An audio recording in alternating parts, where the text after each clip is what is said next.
Здравейте, хора! Българи! Ще направя това изявление повторно. В смисъл, доста по-различно от предното. Преди всичко искам да се извиня на всички хора за грубият език, който съм използвал. Той беше подтикнат от емоциите, които напират в мен, но предполагам, тези емоции са във всеки един от вас.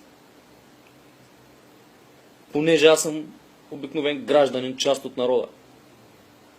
Същия като вас. И аз стоя без работа, и мен ме наляга за обикалящото си. И аз имам проблеми. И на мен родителите ми са по чужбини. И на мен ме е болно да гледам как малцинствата са по-добре от нас, българите. Болно ме е да гледам, че ние работим като роби в собствената си държава.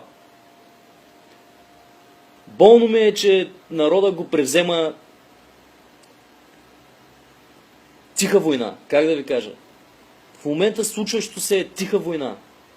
Правителството да направи преврат в България и да ни вземе българското. Те обраха България. Взеха ви всичко. И на вас, и на мен. Остана ни една история. На път са да вземат и нея. Болно ми е, хора, казвам ви.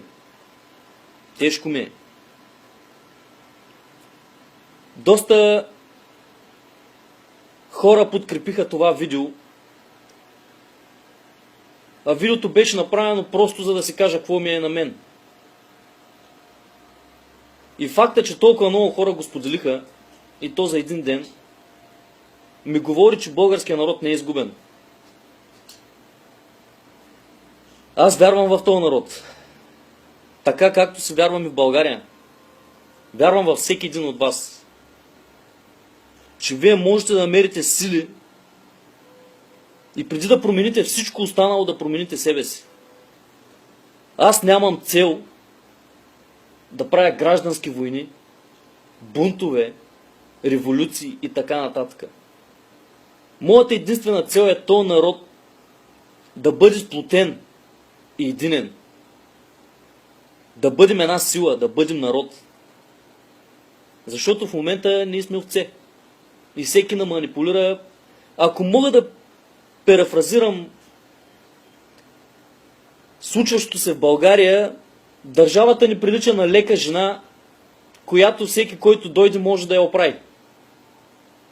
Това ме е болно. Да виждам как затриха предприятията ни, да виждам как убиват родителите ни, защото тия хора са бачкали цял живот, а не могат да се пенсионират. Тия хора, които са се пенсионирали, умират, защото няма достатъчно пари да си купят лекарства. Децата ви ходят боси и голи, защото нямате пари и ви мотат по 3-4 месеца, не ви дават заплати. Това ме е болно на мене. Това ме боли. И другото, което е, че виждам как хората губят вяра, губят си доверието. Ние сме готови да целуваме газа на всеки един друг, различен от българин, а да хулим и плюем нашите си братя и сестри. Това е болното, хора, и това е мъчителното.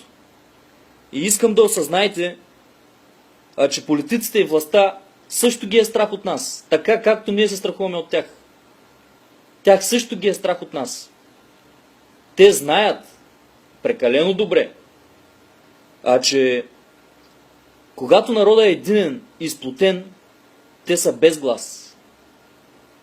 Медиите, най-вероятно, ако това тръгне в медиите и така нататък, няма да се очуди, ако ме изкарат като народен терорист или някакъв невменяем такъв, който се мъчи да срини нещата в България. Истината е, че няма такова нещо. Аз съм си съвсем нормален човек като вас. като всеки един от вас. И мен ме налягат абсолютно същите проблеми, които ви налягат и вас. Съжалявам хората, които не вярват в братята и сестрите си. И мога да апелирам само едно. Ако искате да бъдем народ и да сме единни, и да имаме държава своя, лична, собствена, да си я върнем, т.е. преди всичко, ние трябва да започнем да обичаме себе си, да се обичаме един друг. С омраза хора помежду ни нищо няма да стане. И това води само към гибел. Лошото лошо поражда. Ние не трябва да сме лоши помежду си, но и не трябва да търпим цял живот, да ни се подиграват. Обичайте тези, които ви обичат, и ценете тези, които ви ценят. Само така ще стигнем до успех и до прогрес. Пълнете си главите с мозък, а не с простотии. Винаги следвайте сърцата си. Един път се живее.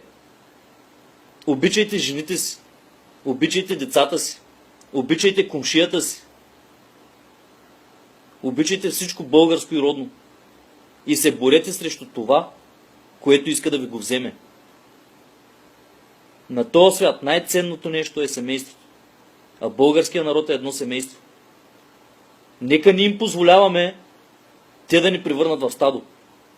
Нека това не се случва. И като цяло това е, което искам да ви кажа. Обичам ви.